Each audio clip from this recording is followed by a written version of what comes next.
Oui. Voilà. En fait, le diagnostic préimplantatoire, en 2 mots, c'est quoi? On va fabriquer des embryons en faisant une fécondation in vitro. Et puis, sur ces embryons, on va prendre une ou 2 cellules et puis on va faire un test génétique. Test génétique qui, techniquement, il faut le dire, est très difficile. C'est pas quelque chose de donné, hein. C'est quand même un travail qui est très difficile à faire. Et puis, on va pouvoir mettre en évidence une maladie connue dans la famille du couple, soit parce qu'il est porté par un des membres du couple, soit parce qu'il est transmis à l'enfant, parce que les 2 membres du couple sont porteurs sains, mais sont porteurs d'une mutation qui va entraîner un enfant malade, soit parce qu'il y a un déséquilibre chromosomique qui va entraîner éventuellement un enfant non viable ou en tout cas très polyhandicapé. Donc ça, c'est le diagnostic préimplantatoire. Donc ça concerne des patients qui ont une histoire, qui ont un vécu, soit parce qu'ils ont perdu des enfants, soit parce qu'ils ont fait des interruptions médicales de grossesse, soit parce qu'ils ont des enfants malades, vivants, soit parce qu'ils sont eux-mêmes malades.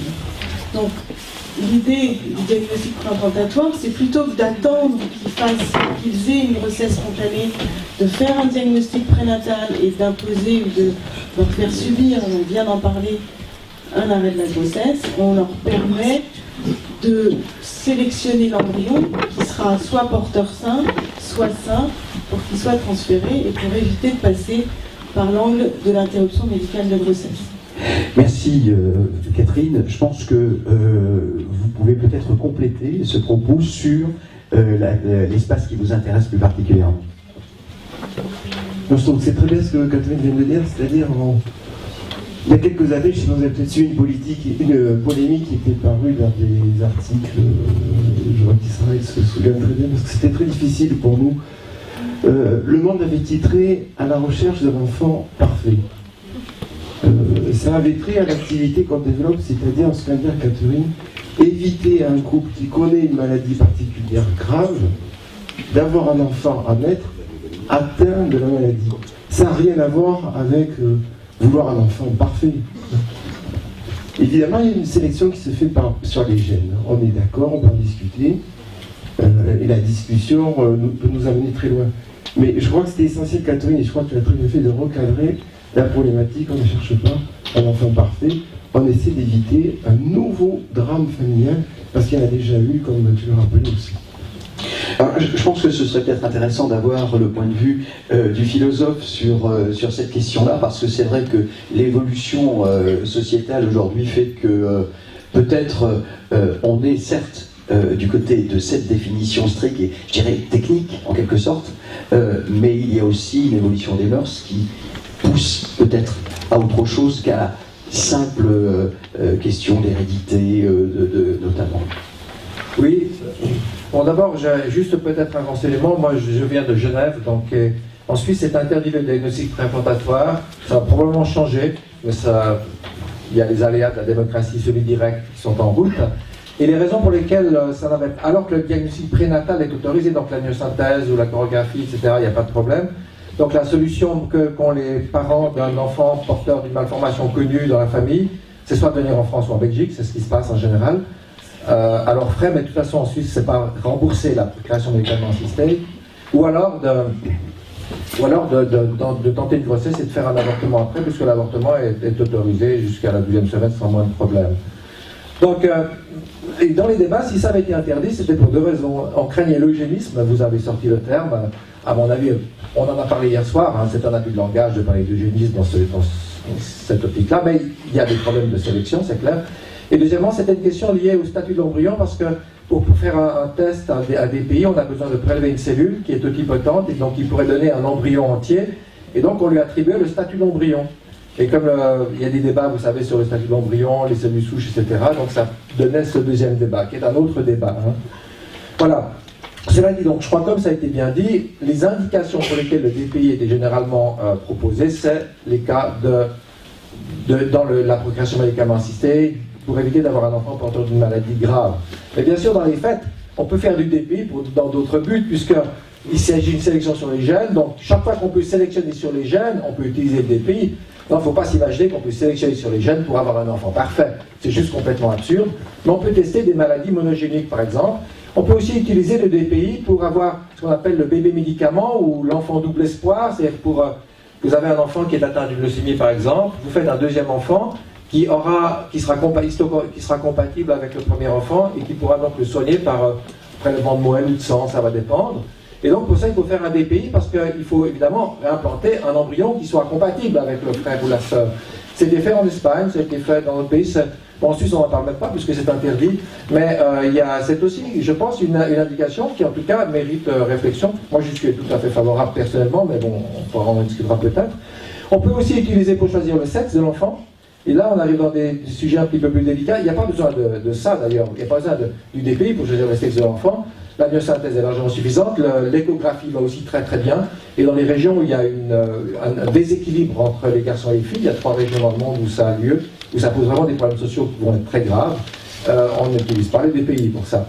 Mais on peut l'utiliser aussi. Donc, le DPI, c'est un test génétique qui peut être utilisé à diverses fins, certaines plus morale que d'autres. Et le DPI, très souvent, pour les parents, je lisais ça, ça me paraissait énorme, dans 80% des cas en Europe, c'est précisément des interrogations sur le sexe de l'enfant. Mais j'ai des doutes, oui. Je ne sais pas d'où viennent ces chiffres. En tout cas, les DPI faits dans le domaine médical, je ne suis pas spécialiste. C'est totalement faux. Hein. Ouais. D'abord, c'est... aux États-Unis, alors me souffle Armand Young. Aux États-Unis, ça peut... alors en plus, dans le monde, vous avez de multiples façons de légiférer sur l'AMP. Hein. Et même au sein même des États-Unis, vous avez des États qui sont par exemple contre la grossesse pour autrui, d'autres qui vont être pour, il y en a qui vont faire du don, il y en a qui ne vont pas faire de don, enfin... Au sein même des États-Unis, les choses sont déjà différentes. Et en Europe, vous avez des choses qui sont interdites, comme en Suisse, vous avez des pays qui est interdit en Suisse, en Allemagne, en Autriche, mais qui va être autorisé ailleurs. Et ce qui va être autorisé dans le diagnostic préimplantatoire pour la recherche de sexe, je sais qu'il y avait 1 ou 2 pays en Europe dont je pourrais... En Angleterre, je ne suis même pas sûre. Bon, en Angleterre, ils refusent pas grand-chose en général. Mais donc, voilà, c'est vraiment très peu et ça se compte sur les doigts de la main. En plus, ça n'est pas... Vous avez ce qu'on appelle en Europe un consortium européen qui récupère toutes les données des diagnostics préimplantatoires qui sont faits en Europe. Et ce consortium a quand même, je dirais, une éthique par rapport justement au diagnostic de sexe, juste parce que le diagnostic de sexe, c'est pas uniquement pour éliminer une maladie de sexe. Quand on parle de ça, c'est pour harmoniser la famille. En tout cas en Europe, j'ai 5 filles, je veux un garçon, ou j'ai 4 garçons, je voudrais une fille. C'est plus dans cette optique-là qu'il y a cette demande de diagnostic de sexe en diagnostic préimplantatoire. Et donc ça a été, je dirais, unanimement, enfin presque unanimement refusé. Après qu'en Chine, en Inde, ça pose d'autres problèmes, ça existe bien sûr. Alors, je pense qu'il faut aussi envisager l'aspect sociétal du point de vue des églises, de l'église en particulier. J'aimerais avoir votre point de vue sur cette question et on continuera le débat après vous avoir entendu. Merci. Oui, évidemment, les églises sont partie prenante dans ce débat, en France aussi, et notamment aussi en Allemagne. Je suis allemand d'origine et le docteur Nisa m'a demandé aussi de parler un petit peu de la situation en Allemagne, où les églises sont tout à fait impliquées très fortement dans ce débat. Nous avons changé la législation en Allemagne l'année dernière. Donc le DPI est maintenant autorisé en Allemagne, mais seulement depuis l'année dernière. Et pour comprendre un petit peu la résistance de la population allemande par rapport au DPI, il faut savoir 2 choses, et je pense que c'est très intéressant aussi pour notre débat. Il faut savoir, premièrement, que le législateur allemand a, depuis les années 70, donc la grande discussion autour de l'interruption volontaire de grossesse, a protégé l'embryon, en disant même qu'il est protégé par la Constitution. Ça, c'est une spécificité très importante. Vous trouvez dans la Constitution allemande la phrase « La dignité de l'être humain est intangible » et un peu dans l'article 2, « Chacun a droit à la vie et à l'intégrité physique ». Et donc, la plus haute instance juridique en Allemagne, le Bundesverfassungsgericht, donc la Cour constitutionnelle, a stipulé déjà dans les années 70 que ces deux phrases concernent aussi la vie en gestation. Point. Ceci dit que l'embryon est aussi doté de dignité et qu'il a le droit à l'intégrité physique. Après, on a quand même autorisé l'IVG, mais seulement avec l'argument qu'il doit y avoir un conflit éthique entre l'intérêt de la mère et l'intérêt de l'embryon. Mais l'intérêt de l'embryon porte toujours, donc c'est toujours important. Et ça, c'est la première raison pour être très réservé par rapport au DPI jusqu'à l'année dernière. Parce qu'il est clair qu'en choisissant l'embryon qu'on implante, on met de côté plusieurs autres qu'il faut donner à la recherche ou supprimer tout simplement. La deuxième raison, si je peux encore l'ajouter, c'est que nous avons en Allemagne depuis les années 90 une loi, déjà le titre est très intéressant, ça s'appelle la loi pour la protection des embryons, das Embryonenschutzgesetz, et c'est fait notamment en vue de la procréation médicalement assistée. Et cette loi stipule qu'il faut faire uniquement ces embryons qu'on va implanter. On veut donc à tout prix exclure, on ne veut pas avoir des embryons surnuméraires. Normalement on fait 3 embryons, mais après il faut les implanter, ou si on ne veut implanter que 2 ou 1, il faut juste faire 1 ou 2.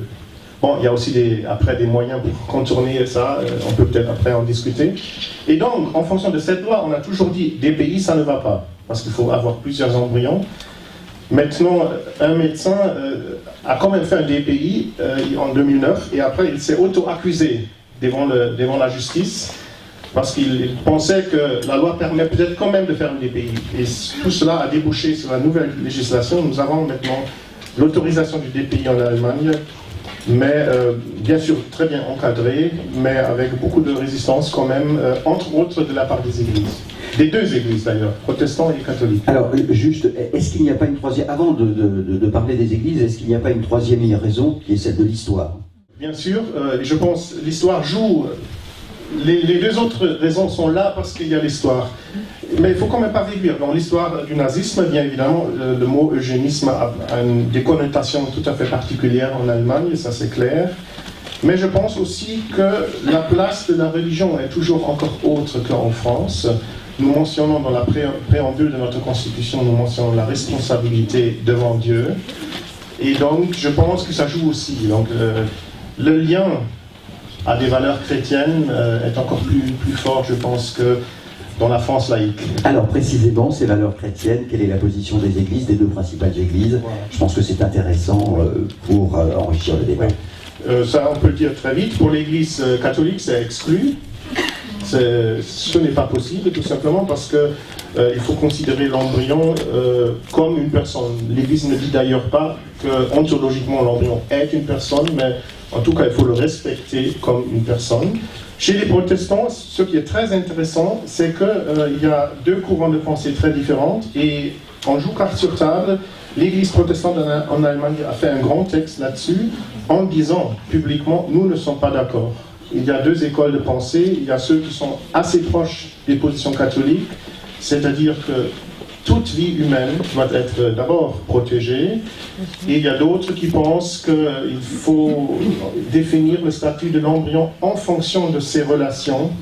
Un embryon dans un congélateur, par exemple, a un autre statut qu'un embryon dans l'utérus d'une femme.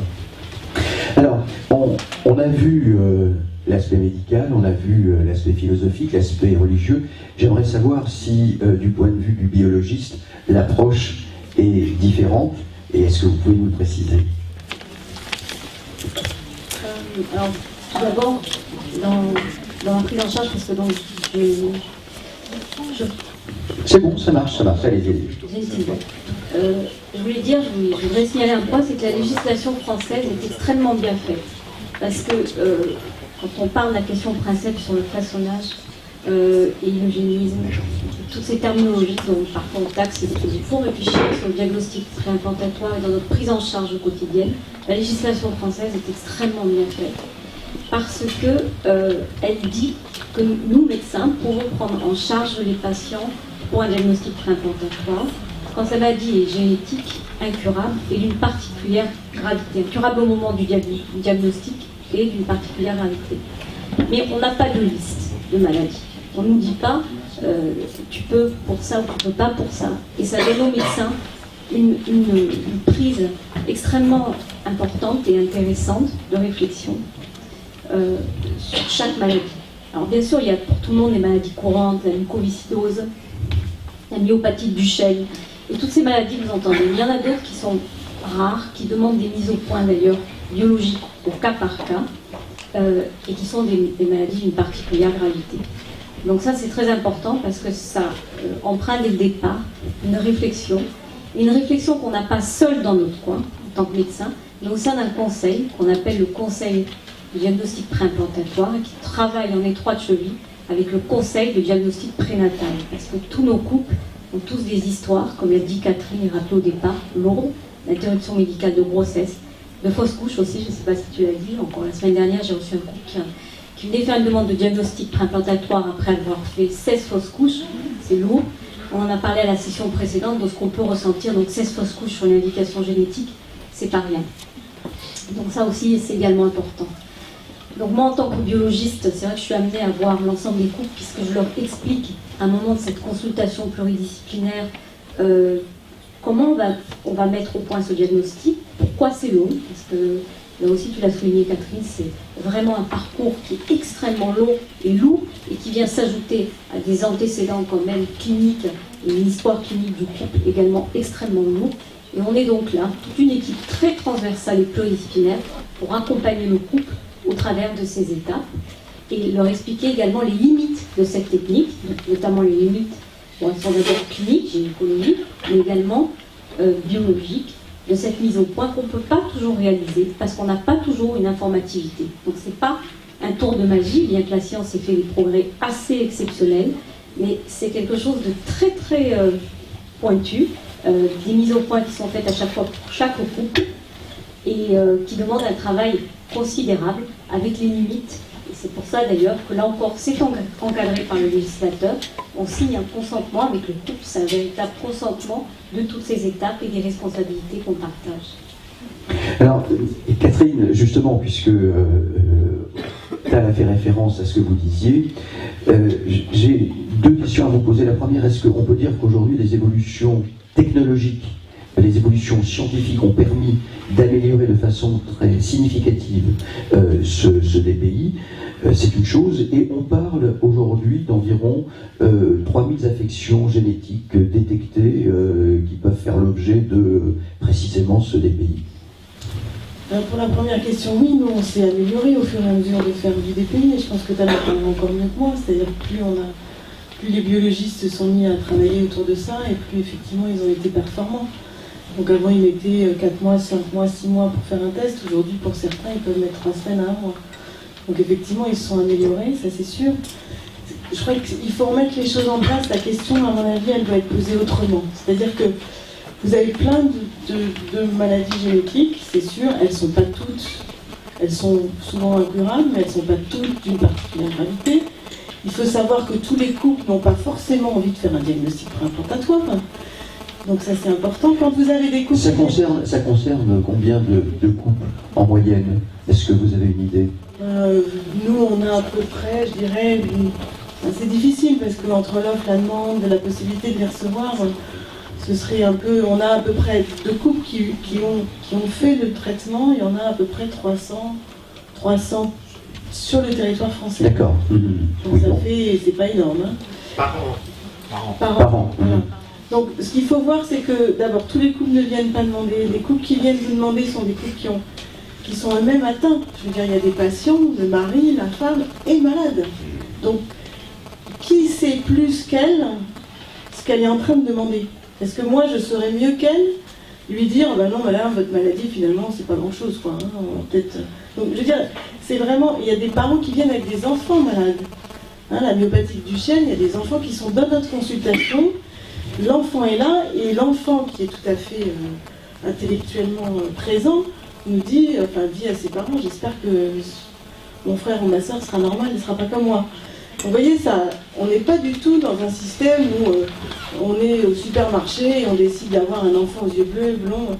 Pas du tout. Le chemin est rude, tout est difficile. Enfin, c'est vraiment complexes et des vécus qui sont difficiles. Il y en a qui ont la chance entre guillemets, d'apprendre qu'ils sont porteurs d'une maladie parce qu'un frère, une sœur, une cousine a mis au monde un enfant malade et donc ils leur ont évité, eux, de passer par l'expérience de l'interruption médicale. Donc ça, c'est une chose. Et malgré ça, il y a quand même des couples qui sont porteurs de pathologies qui ne viennent pas demander de diagnostic d'implantation. C'est pas une obligation. Alors c'est une question aussi, Marc, qu'on peut se poser, c'est de savoir s'il ne faudrait pas faire un travail plus généralisé en amont, précisément pour pouvoir détecter ces prédispositions génétiques qui font porter des risques à l'enfant. C'est quoi le parcours en fait pour ces parents? Bien sûr qu'il y a leur propre ressenti, leur propre réalité de vie, mais est-ce qu'il y a quelque chose d'autre derrière? Est-ce qu'il y a des médecins? Racontez-nous un petit peu comment ça se passe. Parce que c'est des histoires très graves. On va dire c'est d'une particulière gravité. Dans les affections qu'on est amené à gérer, ce sont des probabilités de 50% pour un enfant à naître d'avoir le gène, et adossé à cette probabilité de 50%, pour donner une idée à l'assistance, il y a des probabilités de l'ordre de 80 à 100% d'avoir la maladie d'un de ses parents. Donc il n'y a pas de criblage à faire, parce que les histoires familiales et personnelles de ces parents parlent d'elles-mêmes. On a, pour vous donner un exemple, un rétinoblastome, qui est une maladie héréditaire qui va toucher les deux yeux chez l'enfant. 9 fois sur 10 avant 2 ans, l'enfant aura un cancer des deux yeux. Ça ne s'invente pas dans cette histoire familiale. On a la polypose. C'est pas pour vous donner des exemples, hein, c'est pour que l'assistance voit. Cette histoire a parlé. Ce n'est pas une projection, peut-être que ce gène va donner un risque. Non, c'est une histoire familiale de génération en génération qui a touché beaucoup de membres dans la famille et dont on sait que la probabilité de l'enfant à naître porteur est très élevée d'avoir une maladie grave et incurable au moment du diagnostic. Et si je puis encore me permettre une réflexion, il me semble qu'on est dans un cadre moral. Au-delà, parce que finalement, je me disais tout à l'heure, mais si j'étais protestant en Allemagne, alors si j'étais dans le courant A, je ne réfléchirais pas comme le courant B.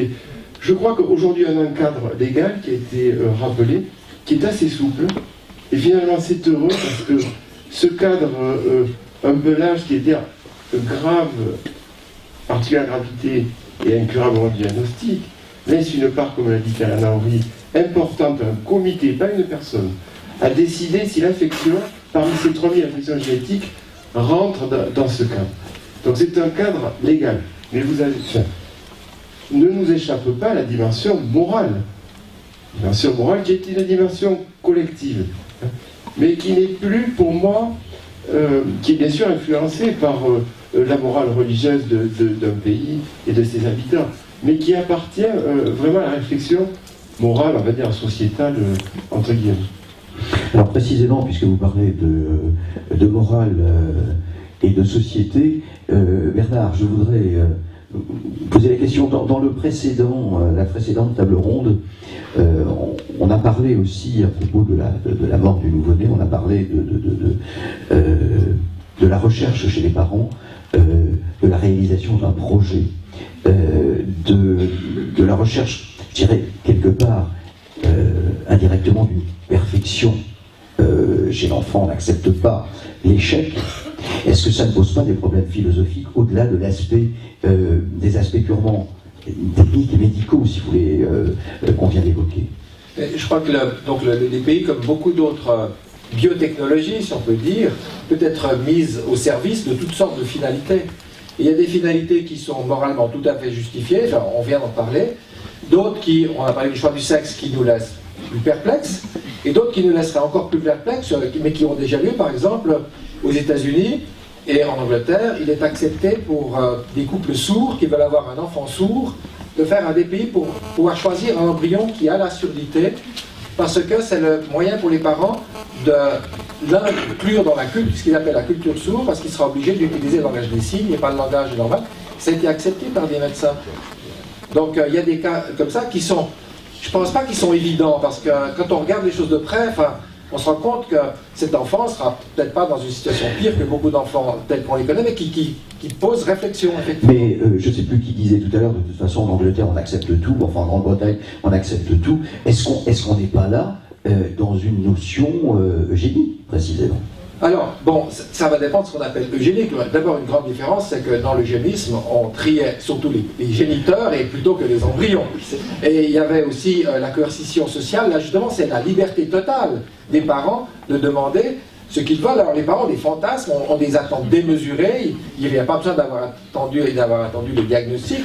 Allez voir au bord d'un terrain de football ou d'un sport comment les parents se comportent vis-à-vis de leurs attentes par rapport aux enfants. Là, il y a quelque chose à dire, mais il est clair que c'est une technique qui pourrait être mise au service de projets parentaux qui ne sont pas très raisonnables ou pas très moraux. Mais encore une fois, je ne pense pas qu'on peut parler de... Bon, il y avait aussi aux États-Unis Glenn McGee qui avait sorti un bouquin qui s'appelle The Perfect Baby. Mais d'abord, ça veut dire quoi, bébé parfait? Quelle est l'image de perfection que l'on a? D'autre part, on agit véritablement sur des chromosomes ou sur des gènes, sur des choses très très particulières. Et donc, il s'agit véritablement de sélectionner un caractère ou de ne pas sélectionner un caractère, et ça s'arrête là. Donc, je pense qu'on a des fois de bonnes raisons de sélectionner, de ne pas sélectionner un caractère, et d'autres fois, ça fait partie des débats sociétaux et des débats moraux. Catherine, si on venait à vous avec une demande comme celle que vient d'exprimer Bernard, quelle serait votre réaction? Surprise. Non, au-delà de la surprise. Comment peut-on gérer une telle situation? Je pense que d'abord, il faut que les patients argumentent aussi leur demande, parce que c'est vrai que c'est une... Et vous ne dites pas non, a priori? Non, c'est pas du tout ce que je veux dire. La difficulté, c'est de choisir un embryon qui serait sourd. Alors là, ça me pose question par rapport justement à la détermination de cet enfant. Donc quand on sélectionne des enfants, enfin des embryons qui ne sont pas malades, on leur laisse un potentiel de vie qui est très ouvert et on leur enlève cette lourdeur, cette difficulté, cette souffrance que va entraîner la maladie. Quand on décide qu'ils soient sourds pour qu'ils aient que la culture sourde, là on commence quand même à déterminer ce qu'on veut faire de cet enfant.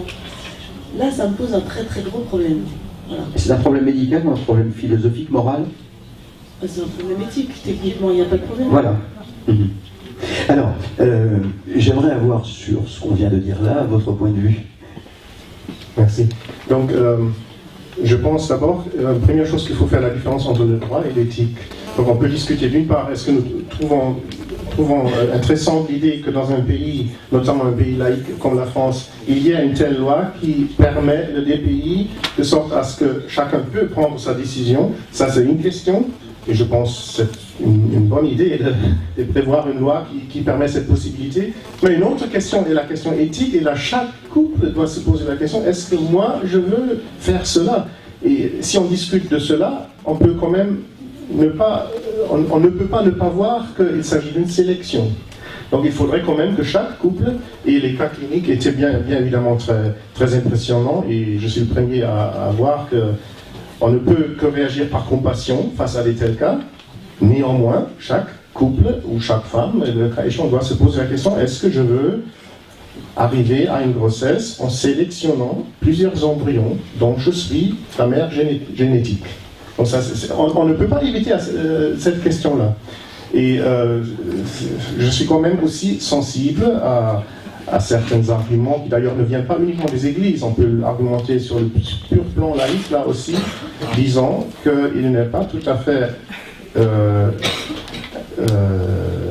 ou on peut en tout cas mettre en question le fait de sélectionner parmi différentes vies, en disant aussi qu'on va écarter la vie atteinte de la maladie. Et un deuxième argument qu'il faut peut-être quand même encore traiter, c'est l'argument de la pente glissante. Je sais que cet argument n'est pas très aimé dans certains milieux, et je ne veux pas non plus l'utiliser comme une carte joker, mais il faut quand même aussi réfléchir là-dessus, notamment en ce qui concerne les prédispositions. Parce que là, moi j'étais 2 fois dans le comité pluridisciplinaire pour savoir de quoi je parle, et je sais qu'on discute quand même presque chaque cas, et il y a souvent des cas des prédispositions, et il y a des calculs de probabilité, et après il sera quand même extrêmement difficile de mettre le curseur à un certain moment, disons, probabilité 80%, aucun problème. Oui, des 60, des 50, des 40. Donc on ne peut pas éviter cette question aussi. Alors, c'est vrai que en préparant cette table ronde, encore une fois, moi je suis très néophyte en la matière, j'ai rencontré des textes qui me paraissaient absolument invraisemblables, détection de certaines prédispositions, puisque c'est ce dont vous parlez, la délinquance, la violence, l'homosexualité, etc. Enfin bref, on trouve des textes là-dessus, et je me dis que là, on est véritablement dans la dérive. Alors, comme vous parliez du législateur, je vais donner la parole à Armand Young pour qu'il nous donne un petit peu son sentiment sur les premiers échanges. Nous avons eu, dans le cadre de nos auditions, j'ai volontairement ramené le débat qui est extrêmement important sur la biotique, qui était présidé par Alain Claes, qui est député de la Vienne, et Jean Leonetti, député qui maintenant devenu ministre des Affaires européennes. Des débats passionnants, et notamment tout ce qui touchait au DPN et au DPI. Parce que nous sommes là au fond du sujet. Je parlais tout à l'heure, on parlait de malentendants, c'est vrai que nous avons eu tous ces exemples de strabisme avec de Lièvre, etc. On peut en discuter longuement. Ce que je voudrais vous dire, c'est que il y a un seul principe qui a guidé toute bonne action législative, au-delà de nos conceptions philosophiques, religieuses, scientifiques. Il y a un seul principe qui est dirigé, y compris mon vote final, c'est que dans tous les cas, la vie doit aller à la vie. Je crois que pour moi, c'est fondamental, et ayant pu auditionner des gens qui souffraient, des couples qui souffraient, et d'abord, faites la différence entre DPN et DPI, ça serait peut-être intéressant de donner quand même ce qui est directement à l'intérieur, ce qui est à l'extérieur comme vérification, ce qui est double DPI. Enfin bon, on pourrait prendre, vous nous serez d'un meilleur conseil, mais j'ai essayé de me fixer des balises, y compris dans mon vote final, de dire que, en dernière analyse, tous les gens que je rencontrais me disaient il faut aller à la vie.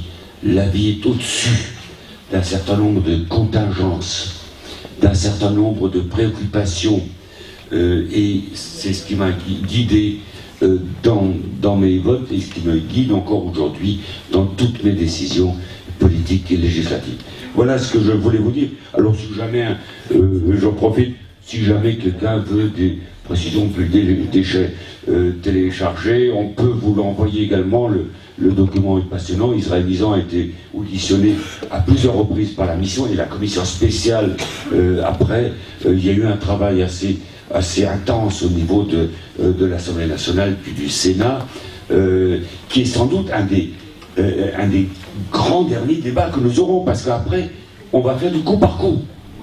C'est-à-dire que le législateur va définir sa position au fur et à mesure que les problèmes se posent. On a eu 94 et 2010 avec du retard, mais c'est la dernière fois où on a un grand débat, sauf peut-être ici à Strasbourg, c'est pour ça que je me félicite qu'il y a ce forum européen, où nous avons eu au Parlement un grand débat complet, avec toutes les approches possibles et toutes les engueulades parfois.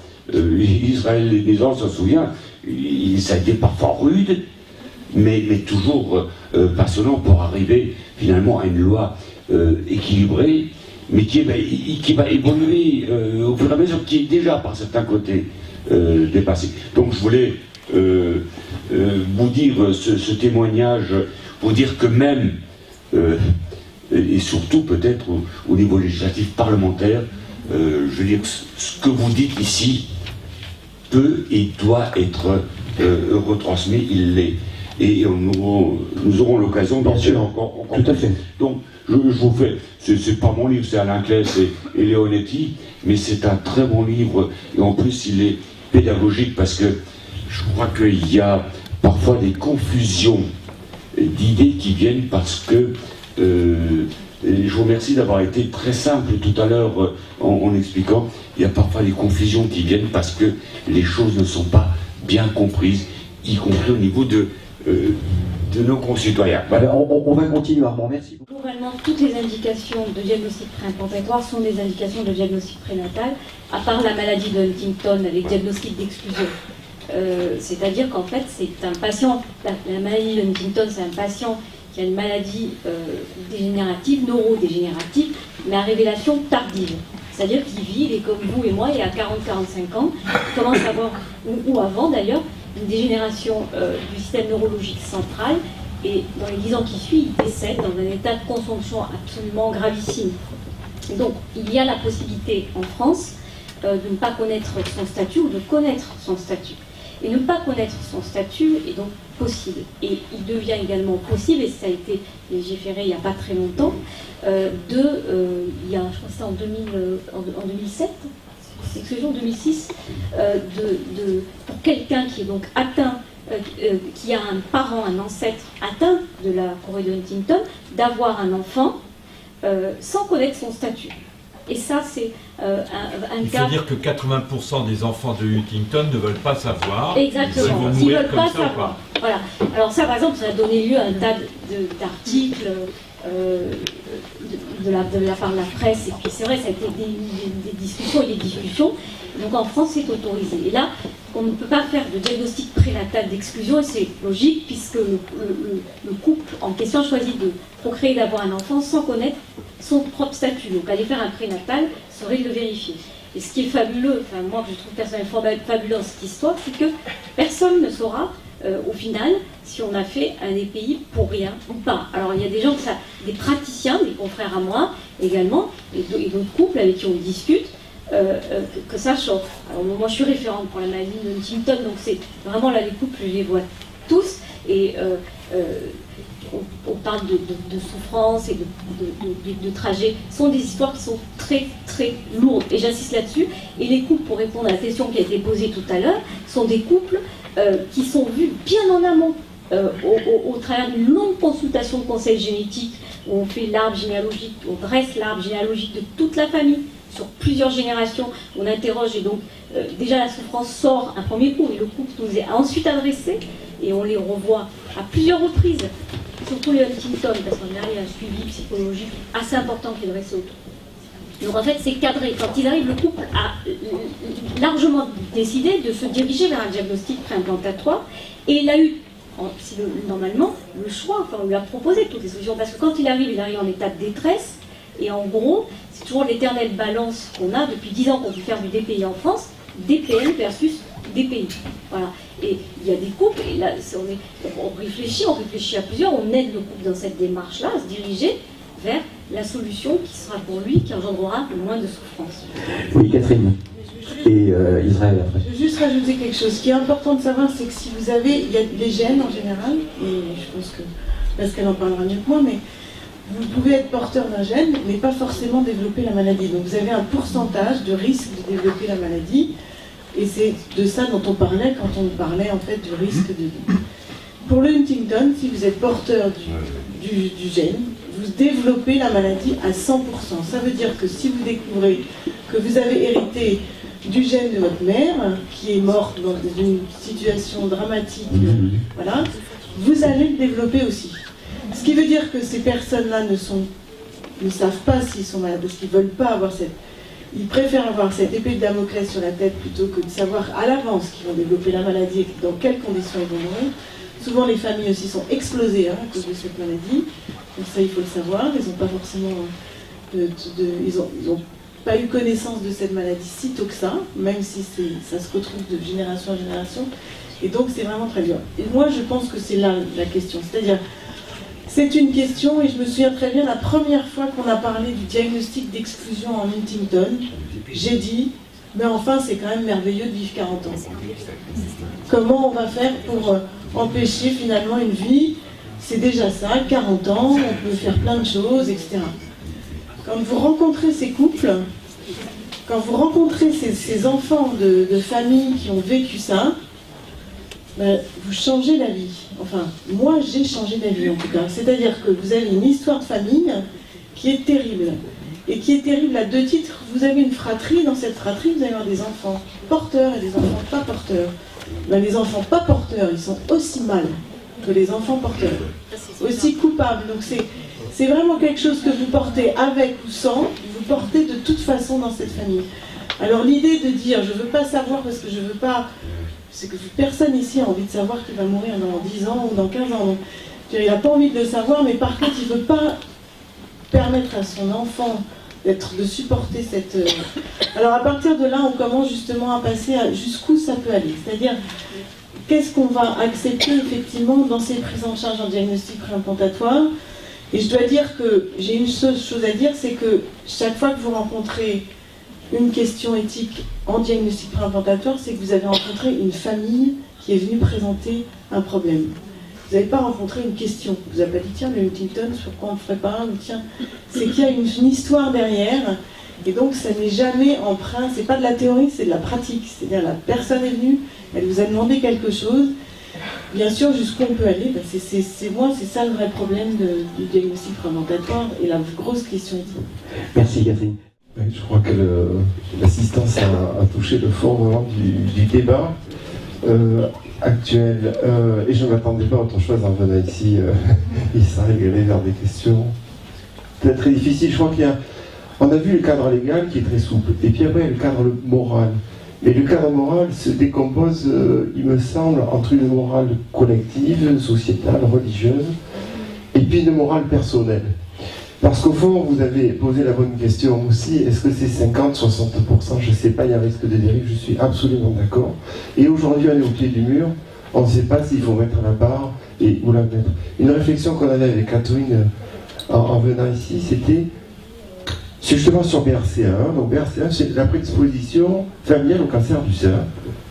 C'est une des prédispositions génétiques les plus fréquentes. Donc le risque est tel que vous l'avez décrit israélisant, c'est-à-dire on a un risque de cancer du sein d'environ 60% à 60 ans, 40% à 50 ans, vous voyez. Et le cancer du sein, on peut le dépister, on peut le traiter et le guérir aujourd'hui. De sorte que la mortalité chez ces femmes, aujourd'hui, avec un bon dépistage par cancer du sein, on estime qu'elle est à 10%. Est-ce que cette 10%, il faut les mettre?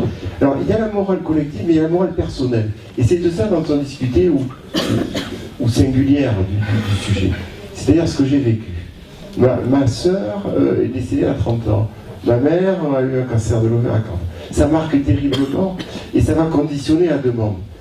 Et nous, en tant que médecins aujourd'hui, on a cette réflexion à avoir qui va être au cas par cas, qui va tenir compte du cadre légal, mais le cadre légal est tellement large que, excusez-moi monsieur le député, mais je crois que volontairement le législateur nous a donné cette marge de manœuvre. Alors on est plusieurs à réfléchir, mais au fond c'est 50% pour Pierre ou Paul, il n'y a pas grande différence. Et je crois que quelque part aujourd'hui, il faut entendre aussi la demande des familles conditionnée par la souffrance de leur histoire familiale. Et ça, c'est quand même du réel. Ça s'estime plus que 50 ou 60% à mon sens. Voilà, ça c'est la dimension humaine dont je parlais tout à l'heure. C'est pas d'abord selon certains critères, c'est selon un critère que la famille, le couple, au moment où ils viennent nous voir, fait le choix justement d'éradiquer, en tout cas pour une génération. Ensuite, on ne sait pas ce qui va se passer. Je pense notamment aux maladies autosomiques récessives, où là-dessus, on fait absolument aucune sélection. Et la personne qui naîtra alors sera également transmettrice. Et ce que j'ai à vous dire, c'est que le diagnostic préimplantatoire, comme toute la médecine, rend humble et demande énormément de sagesse. Et les questions que je me pose aujourd'hui ne sont pas celles que je me posais hier, et sont certainement pas celles que je me poserai demain. Et ça, c'est très important. Et je vous raconte une petite anecdote qui rebondira aussi sur ce que dit une jeune fille, ce qu'elle a posé tout à l'heure, qui m'est arrivée il y a quelques semaines. Un patient est venu, qui avait déjà fait tout ce long chemin qu'on vient de décrire, pour faire un diagnostic préimplantatoire. Donc c'était le jour de la consultation pluridisciplinaire pour une ataxie spinocérébelleuse. Et ce monsieur, donc, qui est venu en couple, un couple adorable ou de nos rangs, était sur une chaise roulante avec cette maladie neurodégénérative déjà extrêmement avancée. Il allait vers une tétraplégie certaine, et la suite qu'on connaît, qui est donc en général à peu près 10 ans, on va dire, de survie. Je n'aime pas parler de chiffres, mais en gros, voilà, on sait qu'il y a un pronostic. Et un de mes consoeurs m'a téléphoné, il m'a dit « Mais qu'est-ce que vous faites à Montpellier? Qu'est-ce que c'est que ce truc? Vous vous rendez compte, vous faites partie d'un des maillons de la chaîne qui va permettre à un enfant de naître qui n'aura pas de père demain. » Bon, assez agressive. Donc je l'ai écoutée, je l'ai écoutée. Je ne dis pas qu'elle ne me soulève pas des questions. Moi aussi, je me pose plein de questions. Et je m'en pose, encore une fois, d'autres que je ne me poserai pas. Mais je n'ai pas la solution. Et je comprends très bien ce que vous dites également. Le DPI est une des médecines qui rend, pour lequel il faut être sage. Et peut-être que cette sagesse-là permet aussi d'aider des fois certains couples, comment dire, oui. Bernard? Oui, alors, pour la question, donc, qui décide, bon, je pense, comme je l'ai dit auparavant, la surdité, enfin, le fait d'entendre, c'est pas une maladie. Alors que, ben, on a parlé ici d'autres maladies. Donc, c'est vrai que, bon,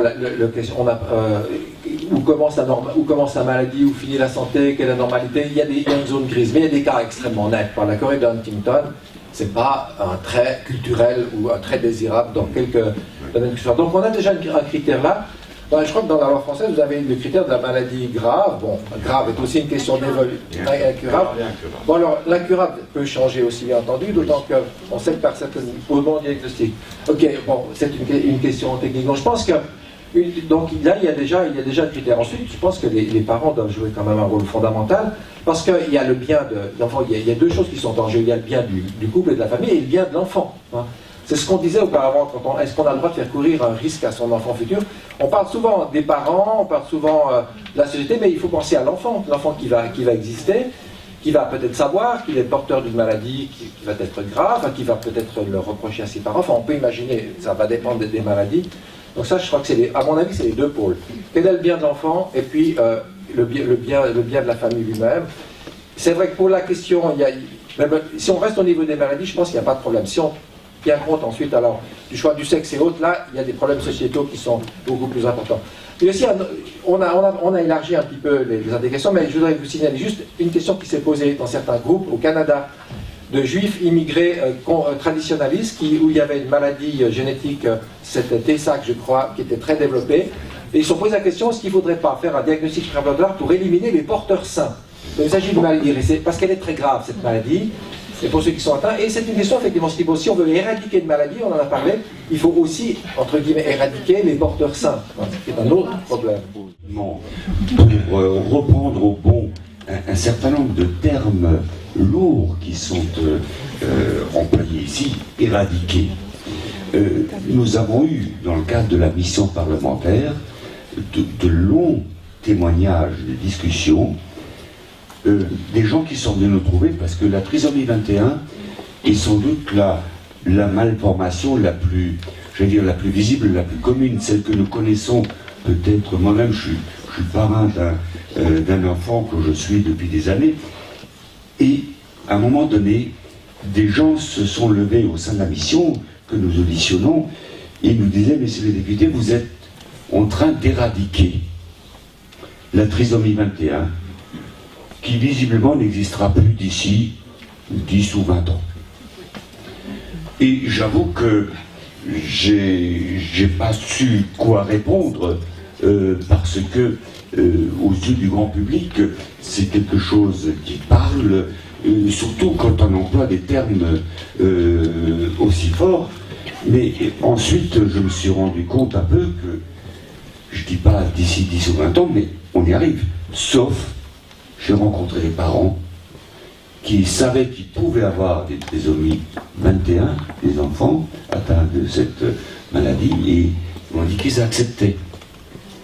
Et donc, je voulais vous le dire également, parce que ça pose un problème philosophique, éthique très fort. Mais j'avoue que lorsque la première fois on m'a dit « vous êtes en train d'éradiquer », c'est un terme qui, pour moi personnellement, me pose un problème. Mais visiblement, on y va. Je veux dire, dans 10, 20 ou 30 ans, nous aurons un pourcentage de trisomie 21 beaucoup moins important, ou carrément, je veux dire, maîtrisé entre guillemets, qui est un terme horrible également que j'emploie. Voilà ce que je voulais vous donner comme témoignage de quelque chose qui m'avait frappé. Israël et Tal. Armand, il y a 30 ans, il naissait en France 300 trisomique 21. On a développé le diagnostic, le dépistage prénatal qui ont fait l'objet de débats et on pourrait estimer que... tu sais combien il en est aujourd'hui? 300.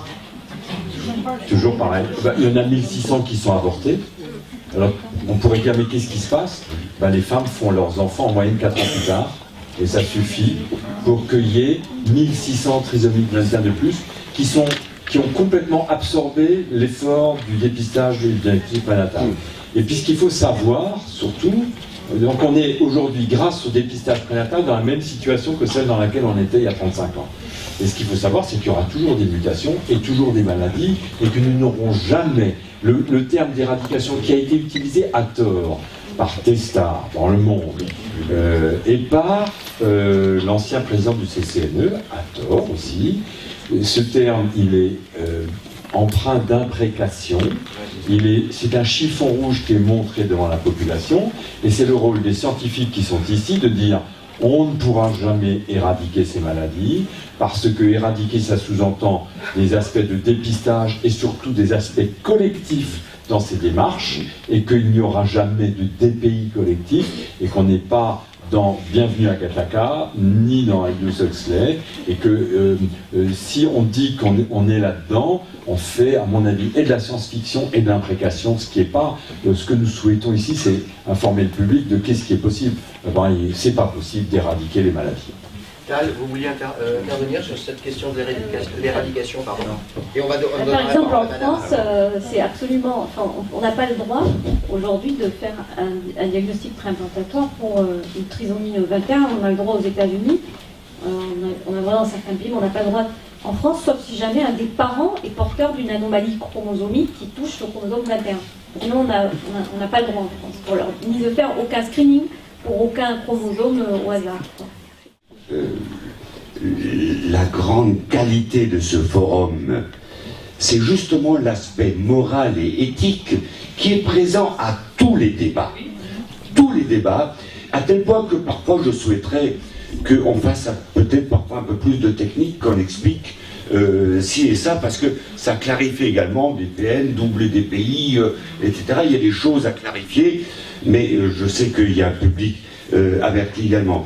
Deuxièmement, je voudrais vous dire, dans tous mes votes que j'ai exprimés, moi-même qui suis de culture catholique, chrétienne, avant mes votes sur la fin de vie, sur les lois bioéthiques, j'en ai parlé avec les uns et les autres, y compris, je vais voir Monseigneur Kratz, Monseigneur Gallet et d'autres amis qui m'ont très justement conseillé.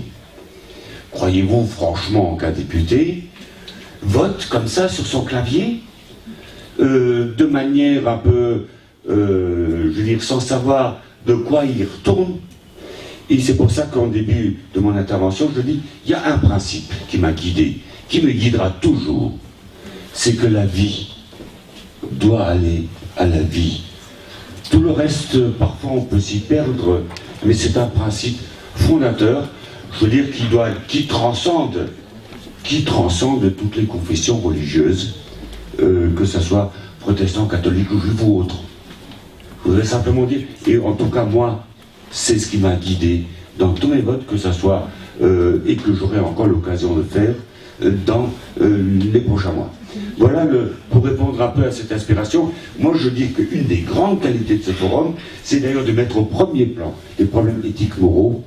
Et moi-même, j'attendais parfois un peu souvent, je suis content d'avoir des spécialistes qui peuvent nous expliquer de manière plus précise ce que je lis, étant juriste de formation, que je suis demandeur de conseils, ce qui était le cas. Mais croyez bien que les décideurs ont à l'esprit, ne croyez quand même pas que sur des problèmes comme ça, n'importe quel député de gauche ou de droite vote n'importe comment.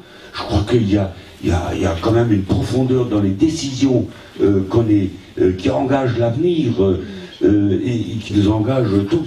Voilà ce que je voulais vous dire également en complément de ce qu'il m'est arrivé de dire tout à l'heure. Oui, il y a une réponse très courte, c'est que ce qui règle une société, c'est la loi. Donc il y a un travail législatif et juridique, de jurisprudence et de législation qui va être forcément important.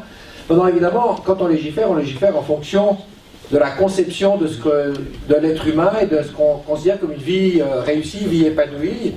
Et là, il faut dire, effectivement, on vit dans une société qui valorise la performance, la perfection, et donc probablement, mais c'est le même problème avec ce qu'on appelle l'amélioration, l'augmentation de l'être humain. On utilise déjà... les programmes de l'année prochaine. D'accord. Bon, alors... Je pense qu'il y a des points communs, c'est-à-dire que c'est des questions qu'on ne peut pas aborder si on n'est pas au clair sur qu'est-ce qu'on considère qu'être une vie humaine réussie.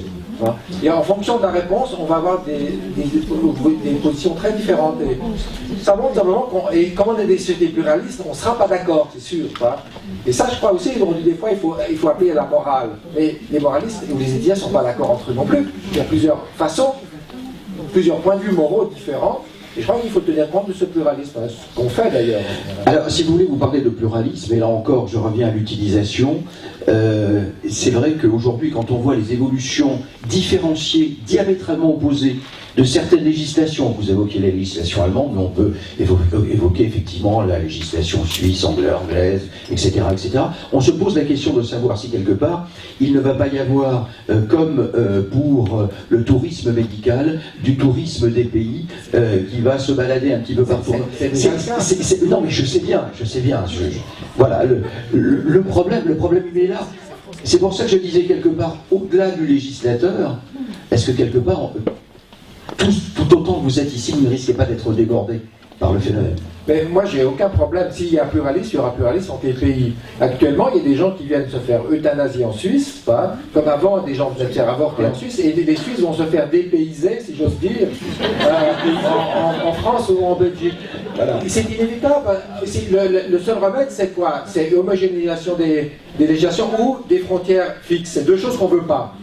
Donc, il y a un prix à payer, c'est clair. Il y a un prix à payer. Mais ça reste quand même des libertés individuelles. On n'oblige aucun couple suisse à aller faire un DPI à l'étranger, etc. Donc, c'est de la responsabilité personnelle. Et je crois que dans une société libérale comme la nôtre, c'est tout à fait bienvenu. Et je crois aussi... Oui. Bien sûr que la société va évoluer, on va se retrouver devant des questions, mais on a des questions de base simples. Admettons, je veux un enfant avec des yeux bleus, blond, intelligent, très fort en sport, qu'il soit une bête en maths, même si on trouve les 5 gènes et qu'on les connaît par cœur, le nombre d'embryons qui auront les 5 en même temps, ça va être difficile. Donc il ne sera pas vraiment parfait, mon embryon. Je veux dire, il faut quand même se remettre dans une réalité. Ce qui est aujourd'hui va évoluer de façon diamétrale dans les 10 ans qui viennent. Je parle pas là de la recherche scientifique. Je parle de l'évolution sociétale vue du côté du médecin. Diamétralement non, je pense qu'on poursuit une évolution, on est tous autour de cette table, je pense, avec les mêmes questions, on a des angles un petit peu différents. Je crois que le législateur a essayé de statuer. Il est député.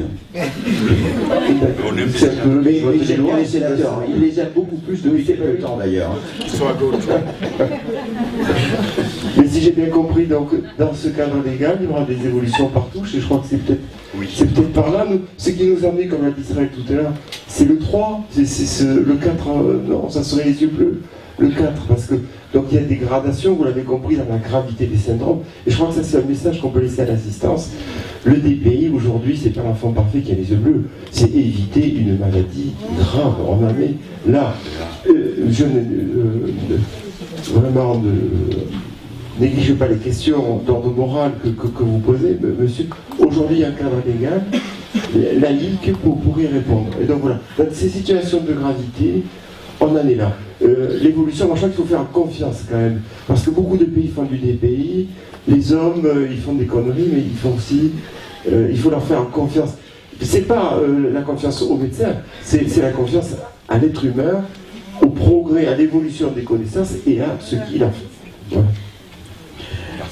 Bien, Carsten, là-dessus, c'est une évolution pas visible, en tout cas, vue de votre point de vue, sur les 10 ans qui viennent, sur ces questions-là. Oui.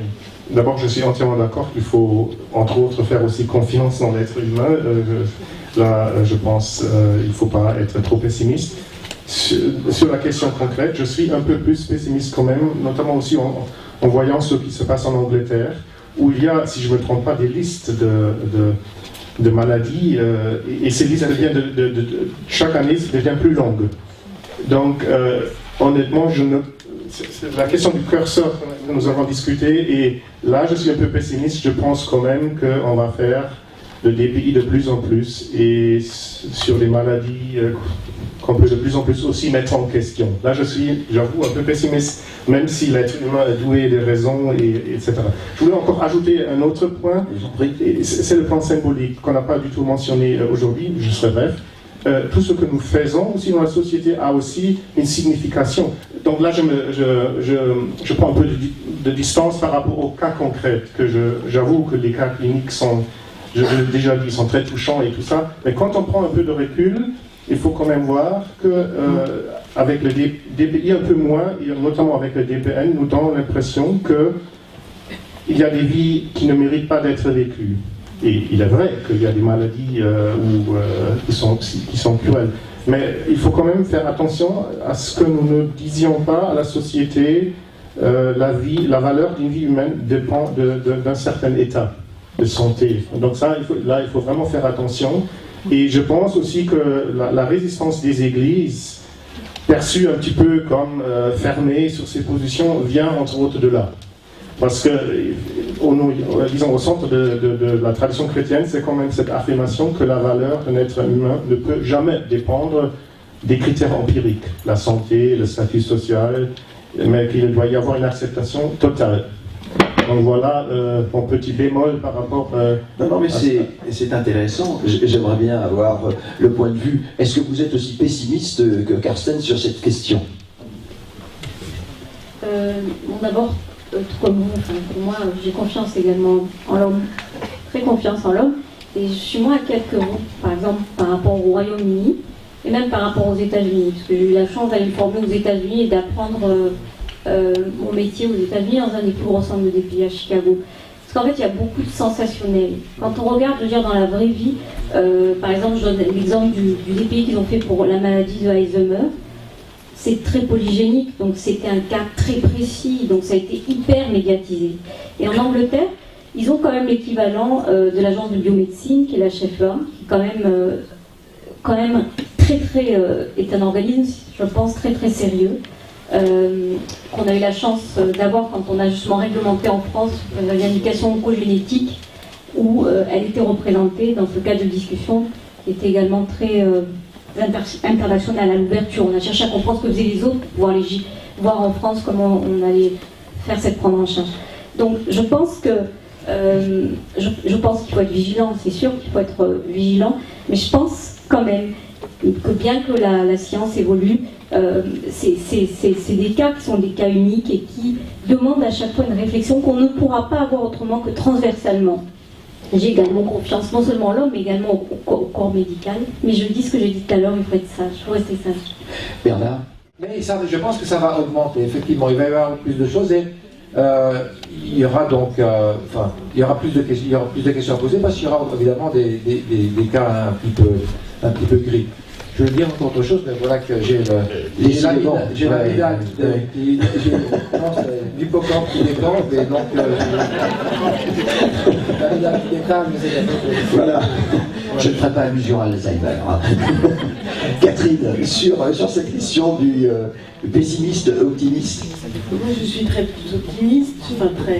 Je veux dire que le diagnostic prénatal, il existe depuis très longtemps et il n'a pas dévié du tout de sa route. Au contraire, je trouve que nous, on a grandi, on est devenus sages, on s'est posé les questions, on sait ce qui se passe. Donc, très sincèrement, j'ai pas d'angoisse par rapport aux dérives. Il y a juste une chose que m'a dit Bernard hier soir, quand on est sorti de cette discussion sur l'eugénisme, en disant, puisque Didier Sicard prenait l'exemple d'Abraham Lincoln en disant, mais finalement, vous vous rendez compte, si on avait fait un DPI ou un DPN, Abraham Lincoln ne serait pas né. Einstein non plus, paraît-il. Voilà, et en fait, Bernard m'a dit une chose très juste, il dit, eux non, mais d'autres oui. Voilà, bah absolument. Et allez, le mot de la fin, c'est le grand témoin. Vous êtes finalement, vous, le gardien des non-dérives, en quelque sorte. Oui, Oui, on peut dire ça comme ça, mais ce que je voudrais vous dire, je crois qu'en termes législatifs et réglementaires, nous sommes arrivés en ce moment à un point d'équilibre. Je crois que nous avons connu de 1994 à 2011 une évolution extrêmement forte.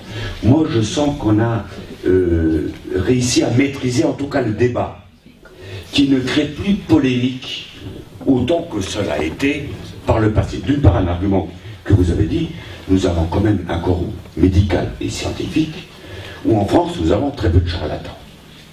Il y en a peut-être quelques-uns en dehors, mais je veux dire, c'est quelque chose quand même qui... On ne demandera pas de nom. Hein. Qui nous a motivés dans notre délibération législative en disant, écoutez, on a quand même un milieu sérieux qui réfléchit avant d'agir, d'ailleurs autant que les hommes et les femmes de conviction que nous sommes tous. Je crois qu'entre hommes et femmes de conviction, on peut s'entendre. Donc moi, je suis plutôt également très optimiste parce qu'on maîtrise le débat, on maîtrise l'évolution scientifique, elle évoluera, mais je crois que nous avons toutes les données pour maîtriser la situation. Et donc, je voudrais dire aux uns et aux autres, ne soyez pas... Je dis, n'ayez pas peur. N'ayez pas peur parce que je crois que même en termes législatifs, il y a une maturité, y compris à gauche, à droite, à l'Assemblée, au Sénat sans doute aussi. Mais je crois qu'on a à peu près toutes les données pour être sérieux. En tout cas, je voudrais, pour terminer rapidement, vous dire que combien je me félicite et je vais me nourrir de tous les débats qui ont eu lieu pendant ces quelques jours. Il y en aura d'autres l'année prochaine et les années suivantes. Mais pour moi, c'est une source infinie de données au moment où il faut voter, au moment où il faut rédiger, au moment où il faut affronter, où il faut réagir. Pour moi, c'est une base de données unique comme il en existe très peu. Merci Armand, merci à tous les participants et merci à vous aussi, Israël. Merci.